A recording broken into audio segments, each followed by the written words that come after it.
Good afternoon, everyone, and happy eve of Game of Thrones Season 8. Excuse me if I'm a little nervous. My name is Pech Chhun, and I am a proud first-generation senior student at the River campus, studying biology and psychology. I'm one of the thousands of students every year who have the privilege of higher education thanks to your generous donations.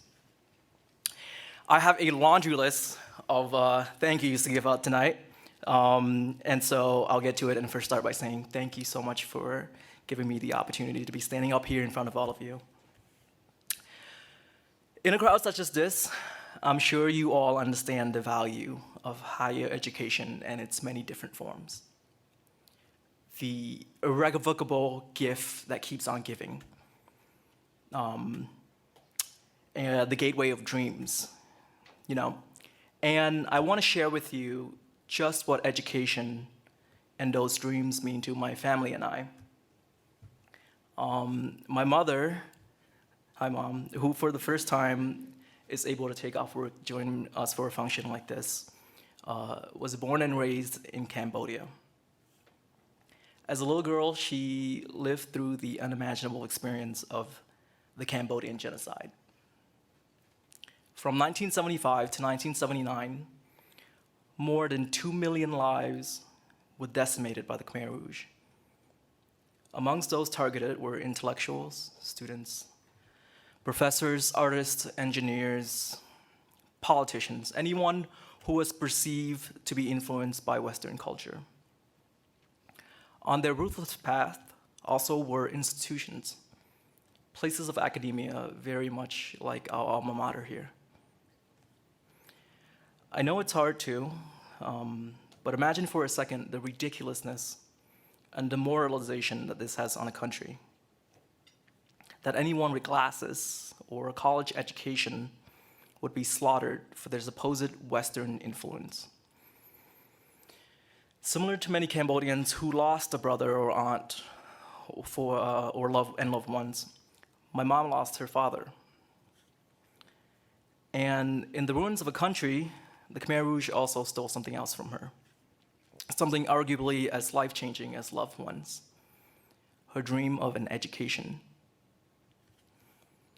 I speak of her to emphasize that sometimes fate would have it that education, especially higher education, is a privilege, one that is stifled with many barriers, and not often enough the kind that deals with hard work or grit, but chance. As we know, it doesn't always take a war to kill a dream. Chances in lack of guidance, resources, access, funds.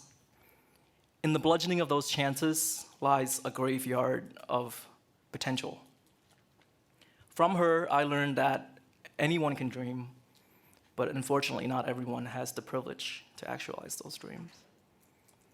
So, motivated to give her kids a better life than hers, in 2001, she immigrated to the United States, and 3 years later, she was able to bring my sister and I, so that we may one day go to college and make something of ourselves.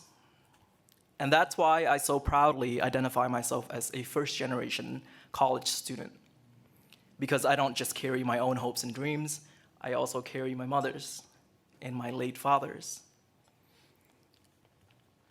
and the many generations before me who never had the opportunity or the money to step foot on a college campus. In recognition of my privilege and out of a belief of service, I founded First Gen Society, a community of low-income first-generation college students. And in my role as advocate, I've learned that my story is one of hundreds who have the same tone of fate. We share the experience of college, in large part, thanks to your generous contributions. My sister, just this December, graduated from UR School of Nursing, and now works at Strong Memorial Hospital. In 3 weeks, I'll be graduating to seek opportunities in nonprofit organizations, which if you know of any, I kid you not, I brought my resume. Your donations help to make dreams come true, including my mother's and many other parents who sacrifice for their kids. And for that, I say thank you. On a final note, I always just want to send a personal message to Liz Bruno, who can't be here with us today, who is the sponsor of the Brady Scholars, which I'm a recipient of. Dr. Bruno, I promise you your kindness doesn't end here, and for as long as I'm alive, I'll keep passing it forward. Thank you, everyone.